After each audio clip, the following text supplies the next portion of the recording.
Hari ini kita akan mengupas akan rahsia kejayaan selebriti terkenal Ed Sheeran. Saya harap kisah ni akan menjadi inspirasi bagi anda bahawa hanya kerana diri kita ni dianggap ganjil dan pelik, tak bermakna kita tak boleh berjaya dalam hidup. Apakah rahsia kejayaan Ed Sheeran? Sebelum tu, jangan lupa like, share dan subscribe.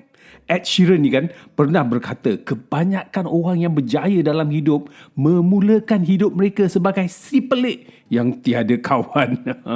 Memang Ed Sheeran ni semasa kecil seorang budak yang pelik. Dia teramat meminati muzik daripada umur yang awal lagi. Dia mula bermain gitar dan menyanyi di gereja tempat mereka beribadah tu kan sejak umur dia 4 tahun. Tapi zaman kanak-kanaknya bukanlah mudah. Dia dibuli di sekolah hampir setiap hari kerana dia tak meminati sukan seperti kanak-kanak lain. Tahu je lah kan, kot-kot kat UK tu kan, semua orang mesti ada klub bola sepak kegemaran mereka. Dia juga dibuli disebabkan rambutnya yang merah menyala dan yang paling teruk sebab dia gagap bila bercakap dan memakai cermin mata. Bukan itu saja masalahnya. Baru sikit je tu. Semasa dia kecil, dia pernah dibedah dan pembedahan tu tidak berjalan lancar menyebabkan amblyopia. Atau lebih dikenali sebagai mata malas di mana penglihatannya kabur walaupun bercermin mata dan juga menyebabkannya tidak boleh bertutur dengan betul, yakni gagap lah kan.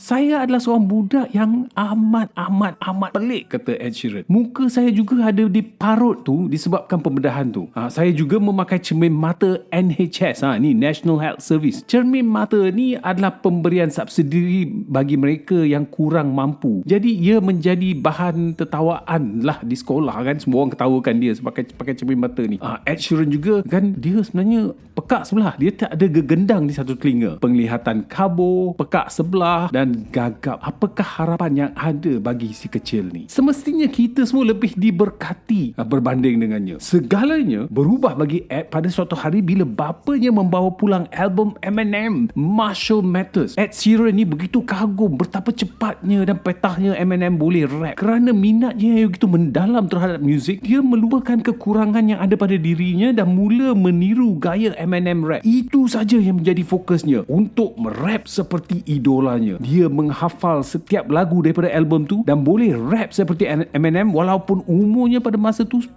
tahun. Dan ini secara tak disedarinya menyebabkan gagapnya tu hilang. Sejak pada masa tu, dia mula menulis lagunya sendiri dan telah membuat persembahan yang pertama semasa umurnya baru 11 tahun. Dia pernah berkata bahawa jika pada umur muda tu, jika dia tak cuba menyanyi seperti Eminem, menulis lagu dan membuat persembahannya sendiri, hari ini dia mungkin hanya seorang pekerja biasa tanpa nama di kampungnya. Selepas tu dia mula merekod CD-nya sendiri dan cuba menjualnya.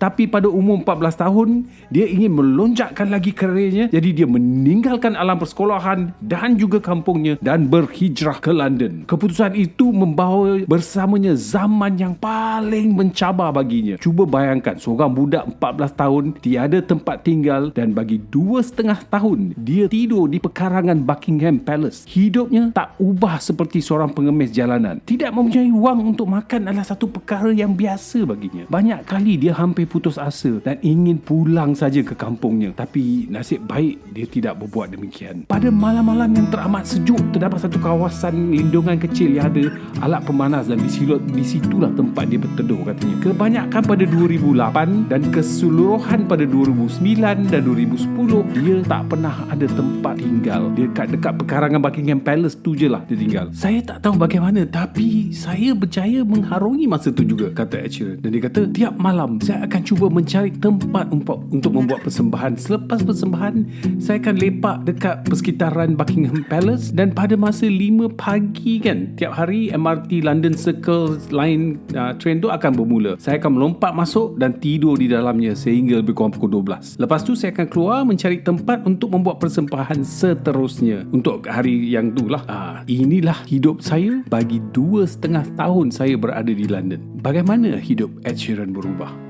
Salah satu yang benar-benar membentuk karier muzik Ed Sheeran adalah dia suka merakam persembahannya dan menyebarkannya di social media, di YouTube lah, di mana-mana kan, Insta ke. Dan video-video ni mendapat perhatian seorang rapper tempatan bergelar Example. Example amat menyukai akan muzik Ed dan membawanya bersama untuk membuat persembahan dengannya. Dari masa inilah dunia mula menoleh kepada si suara merdu berambut merah ni. Roadshow bersama Example menjadi satu batu loncatan yang menyemarakkan lagi semangat Ed Sheeran untuk berusaha dengan lebih gigih. Bersemangatkan dari pengalaman roadshow tu, dia membuat satu lagi langkah yang cukup drastik. Kali ni dia berhijrah ke Amerika tanpa sebarang kenalan ataupun tempat tinggal. Satu pun tak tahu. Dia dapat duit cukup je, dia kumpul duit untuk naik kapal terbang terus ke Amerika. Hanya berbekalkan kecekalan di hati. Bila sampai ke Amerika je, dia mula menghantar CD-nya kepada mana-mana saja studio rakaman yang dikenali, tapi semuanya menolaknya. Pada suatu hari, dia mencuba nasib di sebuah stesen radio tempatan yang amat kecil. Pada masa tu, dia tiada tempat tinggal dan menumpang sesiapa saja yang sanggup memberinya tempat untuk berteduh lah. Dan jika tiada, tepi jalan lah ceritanya. Pada hari ini, dia membuat persembahan live di radio station. Dia rasa amat gemetar tapi tetap membuat persembahan tu. Semua yang berada di situ kan terpegun, bertepuk gemuruh, dan nasib menyebelahi Ed Sheeran. Manager Jamie Foxx kebetulan berada di situ dan dia begitu terpegun dengan bakat Ed. Pengurus Jamie Foxx membawanya berjumpa Jamie dan Jamie pun begitu excited kan bila dapat berjumpa bakat yang ada pada Ed Sheeran, di mana dia membenarkan Ed menumpang di kerusi sofa je dan menggunakan recording studionya.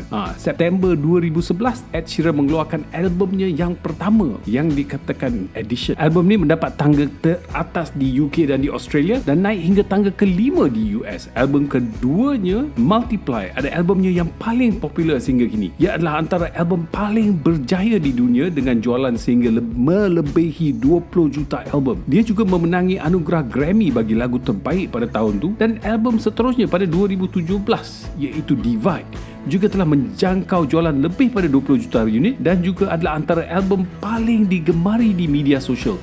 Di Spotify saja album ini sudah didengari sebanyak 10 bilion kali. Ramai yang berpendapat Ed Sheeran ni overnight success. Post lagu kat YouTube, terus orang kenal dia, terus menjadi selebriti. Ingatlah, overnight success si pekak, si buta dan si gagap tu datang selepas 2.5 tahun bermalam di luar Buckingham Palace dan tidur di dalam kereta api saban hari. Membuat persembahan bagi siapa saja yang sudi mendengarnya dan bertahun-tahun tiada yang mempercayainya kecuali Ed Sheeran. Dia seorang je percaya pada diri dia sendiri. Berbulan-bulan tidur di sofa siapa saja yang sanggup memberi dia tempat teduh. Tapi kini 2020 sahaja Ed mendapat ganjaran 73.4 juta pound, iaitu ringgit Malaysia lebih kurang 421.88 juta ringgit, dan kalau nak kira duit Indonesia 1,451 bilion rupiah Indonesia kalau tak silap lah kan.